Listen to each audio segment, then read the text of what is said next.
காரணம் இங்கே ஆட்சியே நடக்கல. முதலமைச்சர் அவர்களுக்கு என்ன நடக்குதுன்னு தெரியல. அதையெல்லாம் மூடி மறைப்பதற்காக சூழ்ச்சிகள் செய்து நம்மை போன்ற கட்சிகளை குழப்பம் செய்து அதை எப்படியாவது பலவீனப்படுத்த வேண்டும் என்ற நோக்கத்திலே திமுக முயற்சி செய்து கொண்டிருக்கிறது.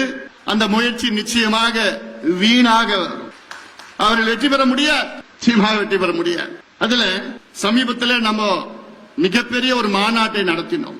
உலகமே நம்மை வியந்து பார்த்தது. 12 ஆண்டுகளுக்கு பிறகு நாம் நடத்தினோம். தமிழ்நாட்டில் உள்ள அனைத்து கட்சிகளும் வாயை பிளந்து ஆ என்று பார்த்தார்கள். அதில் அதிகமாக வயிற்றெரிச்சல் திமுகவுக்கு.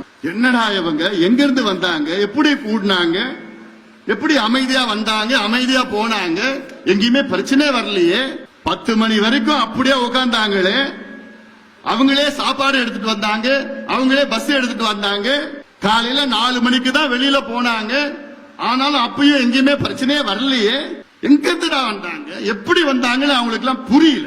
அதனாலதான் இன்று இதை எப்படியாவது பலவீனப்படுத்த வேண்டும், நாம் கட்சியை பலவீனப்படுத்த வேண்டும், நம் சமுதாயத்தை பலவீனப்படுத்த வேண்டும் என்ற நோக்கம் திமுகவுக்கு இருக்கிறது. காரணம், அந்த மாநாட்டிலே நான் பேசிய பேச்சு உங்களுக்கு தெரியும். வன்னியர் சமுதாயத்துக்கு துரோகம் செய்தது திமுக என்று பகிரங்கமாக குற்றச்சாட்டு நான் வைத்தேன். இந்த தேர்தலில் ஒரே ஒரு வன்னியர் கூட திமுகவுக்கு வாக்களிக்க கூடாது என்று அந்த தேர்தல் அந்த மாநாட்டிலே நான் பேசினேன். காரணம், இந்த சமுதாயத்திற்கு திமுக செய்த மிகப்பெரிய துரோகம் அது. 4 மாதம் நம்ப வைத்து கழுத்தறுத்து விட்டது திமுக. சமுதாயத்தையும் ஐயாவையும் இந்த சமுதாயத்தையும் இந்த கட்சியும் நம்ப வைத்து 4 ஆண்டுகள் 4 ஆண்டு காலம் நம்ப வைத்து நான் இந்த சமுதாயத்துக்கு இடஒதுக்கீடு தருகிறேன் தருகிறேன் தருகிறேன் என்று எத்தனை முறை சட்டமன்றத்துக்கு உள்ளேயும் போய் சொல்றார், வெளியிலையும் போய் எத்தனையோ முறை சந்தித்தோம். அப்போ ஒவ்வொரு முறையும் ஐயாவையும் என்னையும் பார்த்து நிச்சயமாக நான் செய்கிறேன் செய்கிறேன் செய்கிறேன். ஏன் உங்களால செய்ய முடியல? யார் தடுக்கிறா? உங்களுக்கு அதிகாரம் நீங்க தானே வச்சிருக்கீங்க, முதலமைச்சர் அதிகாரம் நீங்க வச்சிருக்கீங்க, எல்லா அதிகாரமும் உங்ககிட்ட இருக்கு. பேக்வர்ட் கிளாஸ் கமிஷன் அந்த அதிகாரமும் உங்ககிட்ட இருக்கு. எத்தனை முறை நாங்க போய் பார்த்தோம், பார்த்து ஏமாத்திட்டாங்க. சரி, முதல்ல நாங்க பாக்கிறப்போ எங்களால முடியலன்னா சொல்லிட்டு போக வேண்டியதானே, நாங்க வேற விதத்துல போராட்டம் அதை பண்ணிட்டு இருப்போமே. ஆனா நான் செய்யறேன், கொடுக்கிறோம் நம்ப வச்சு உச்சநீதிமன்றம் தீர்ப்பு கொடுத்து என்ன கொடுத்தாங்க, தமிழ்நாட்டில் வன்னியர்களுக்கு உள்ஒதுக்கீடு கொடுக்க தடை இல்லைன்னு சொல்லிவிட்டாங்க. தரவுகளை சேகரித்து கொடுங்கன்னு சொல்லிட்டாங்க. அந்த தரவுகள் என்ன அமெரிக்காவில் இருக்குது இல்ல சைனாவில் இருக்கா? தமிழ்நாட்டில் உங்க கம்ப்யூட்டர்ல தான் இருக்குது. ஒரு தட்னா கம்ப்யூட்டர்ல ஒரே நாள்ல அந்த டேட்டா எடுக்க முடியும். அந்த டேட்டா எடுத்து நியாயப்படுத்தி நீங்க இடஒதுக்கீடு கொடுத்துட்டு போலாம். நாங்க கேட்கறது வன்னியர்கள் மட்டுமா கேட்கிறோம்?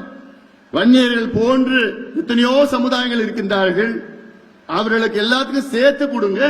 பட்டியலின மக்களுக்கும் இன்னும் கூடுதலா 2 விழுக்காடு கொடுங்க. எங்க மாநாட்டிலே நாங்க தீர்மானமா போட்டோம்ல, இந்த மாநாட்டிலே சாதிவாரி கணக்கெடுப்பு நடத்தணும்னு சொன்னோம்ல, பண்ணி செய்து அதை கேட்ப மக்கள் தொகை அடிப்படை மற்றும் சமூக பின்தங்கிய நிலை பாப்புலேஷன் சோசியல் பேக்வர்ட்னஸ் ரெண்டுமே எக்ஸ்ட்ராபுலேட் பண்ணி இணைத்து இடஒதுக்கீடு எல்லாத்தையும் கொடுங்க கேட்டோம். இல்ல, ஏமாத்திட்டாங்க. இப்போ இந்த மாநாட்ட கூட்டம் பார்த்துட்டு ஸ்டாலின் அவர்களுக்கு பயம் வந்துடுச்சு. தமிழ்நாட்டில் அடுத்த வருகின்ற தேர்தலில் ஒட்டுமொத்த வன்னியர் சமுதாயம் திமுகவுக்கு ஓட்டு போட மாட்டாங்கன்னு முடிவாயிடுச்சு. அந்த பயம் ஸ்டாலின் அவர்களுக்கும் திமுக வந்துடுச்சு. இப்போ வந்த பிறகு என்ன இப்ப பண்ணிட்டாங்கன்னா, நம்ம கட்சியை பலவீனப்படுத்துவதற்கு சூழ்ச்சிகள் நடந்து கொண்டிருக்கு. இதை நீங்கள் புரிந்து கொள்ள வேண்டும். இதை நடக்கிற குழப்பத்திற்கு ஐயாவோ நானோ அது யாருமே இல்ல.